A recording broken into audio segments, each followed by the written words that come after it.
I would like to make a disclaimer that the following video is my presentation for a class at the University of Arkansas for Medical Sciences and represents a hypothetical scenario. The following presentation does not necessarily reflect the views of University of Arkansas for Medical Sciences or any other agent.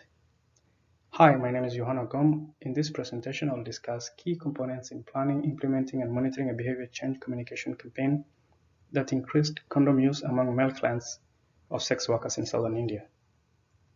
This is based on a case study done by Dan Ward, focusing male clients of sex workers in southern India.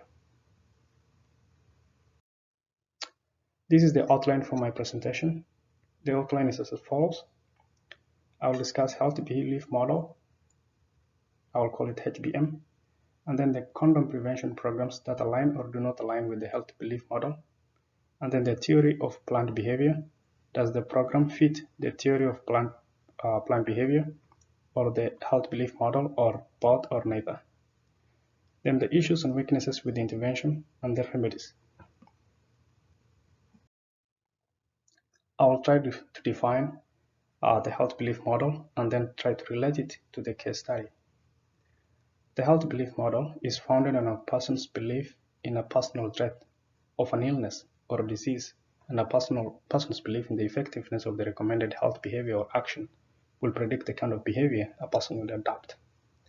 So this particular model discusses on a person's belief on whether a certain behavior change will make it possible for them not to contract a certain disease, or if certain kind of a health behavior or action will be able to be beneficial to them, or if they will reach a certain outcome. So these people are not very committed to make a behavior change. So this model has particular key constructs as follows. Number one, perceived susceptibility, and then the cue to action, perceived barriers, and then perceived severity. For the perceived susceptibility, the PSI case study particularly conducted focus group discussion with high believers, low believers, and a mix of high and low believers, and which are also called conflict groups. In the perceived susceptibility, according to the health belief model, a person underestimates the rate at which they can be able to contract certain diseases. So they do not take precautions, and therefore they do not make effective behavior change so as to avoid a certain fatality. But in the PSI case study, the program planners did a focus group discussion, categorizing the respondents into groups of high believers, low believers, and a mix of high and low believers and conflict groups, so as to differentiate how these groups relate to the question about condoms, whether condoms burst when person is using, or what kind of particular people use condoms, such kind of beliefs. So how many people believe this is true, or the number of which is the number which has high believers believe that condom or certain stereotypes about condom is very high, and in the case of low believers, the stereotypes of condoms is very low or marginal. So it means that this was a weighted cluster in the way in which the program planners used to differentiate or categorize respondents in order to understand in order to understand the long-term change in the behavior pattern, and also change in the beliefs about the stereotypes regarding condom. And then the cue to action is particularly a stimulus needed to trigger decision making. With regard to the health belief model, so a cue to action enables a person's ability, or triggers a person's decision-making ability in order to move towards a certain behavior change. With regard to the PSI case study, respondents were shown photographs as visual aids in order to trigger them to make a certain behavior change. So when they relate themselves to a particular scenario in the theaters, so they can be able to know themselves, see themselves in the photographs, visualize themselves, and be able to commit it to a particular goal of a behavior change. And then the perceived barriers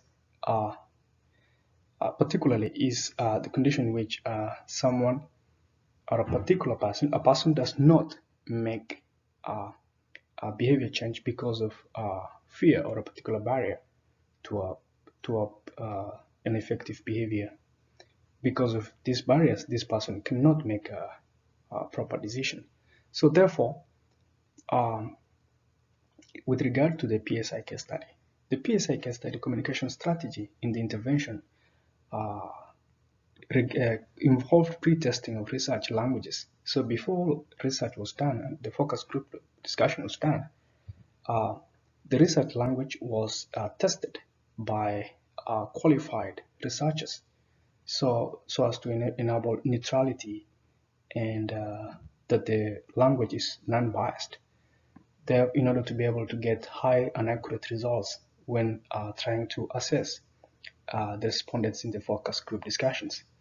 And then the fourth one is the perceived severity, a person's perception about seriousness of contracting an illness. So most people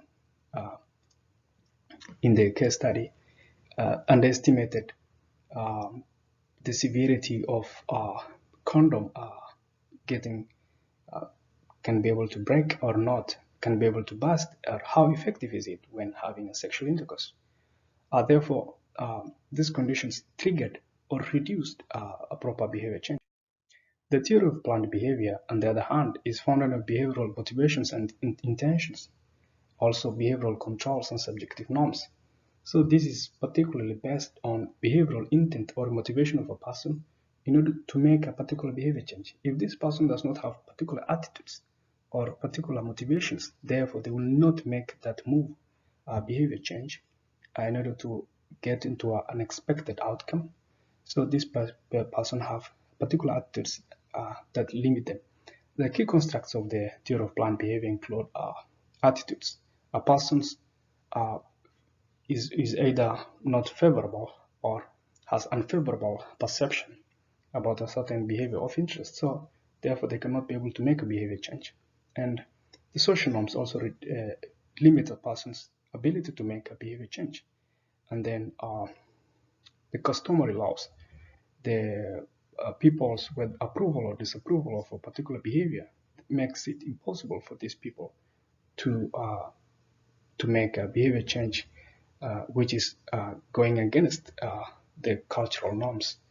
And then perceived behavioral controls, person's uh, perception of an ease or difficulty of performing a particular behavior reduces their ability to make a good decision concerning unexpected behavior. Uh, so this slide tries to discuss whether the health belief model or the theory of behavior model, whether these models are should be used in this program or none of them fits this program.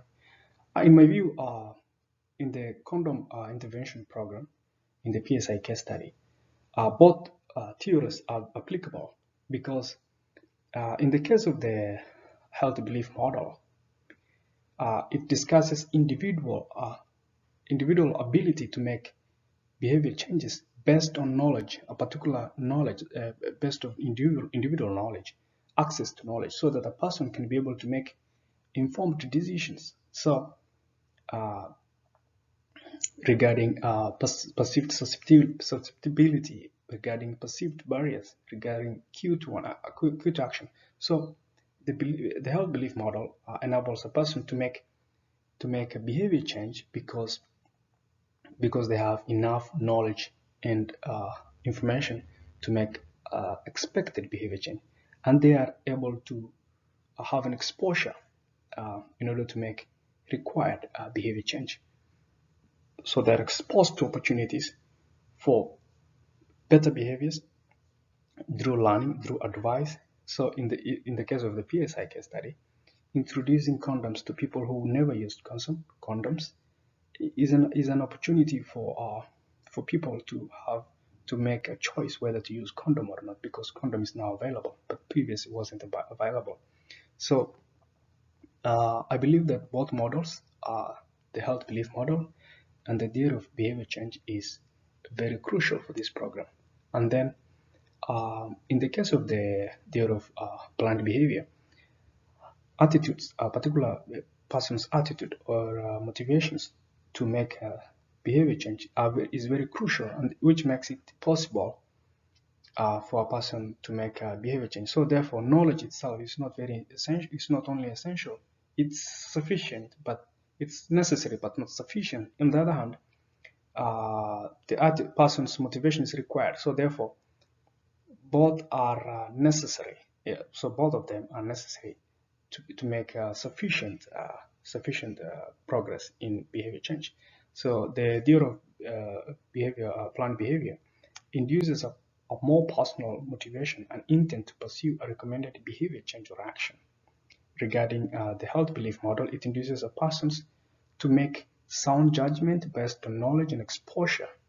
The respondents in the PSI case study were exposed to multiple intervention programs.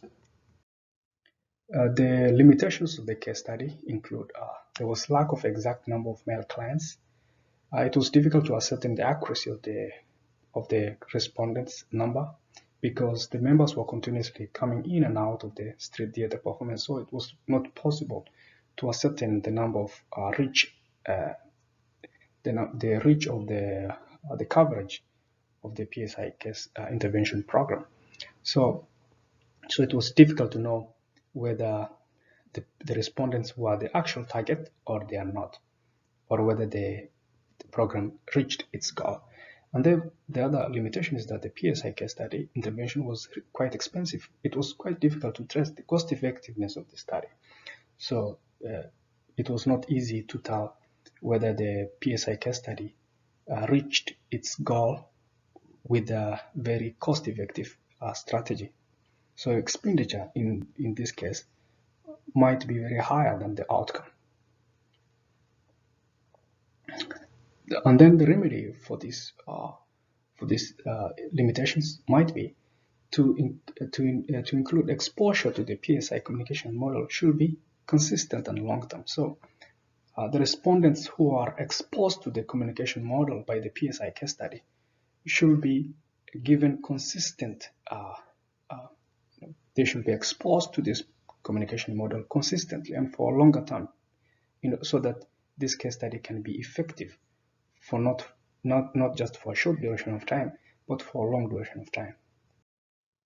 These are my references: the Boston University of School of Public Health, Behavior Change Models, Theory of Planned Behavior, and then the Boston University School of Public Health, Behavior Change Models, the Health Belief Model.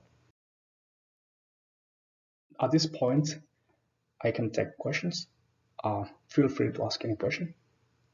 Thank you so much for listening to this presentation. Thank you so much again.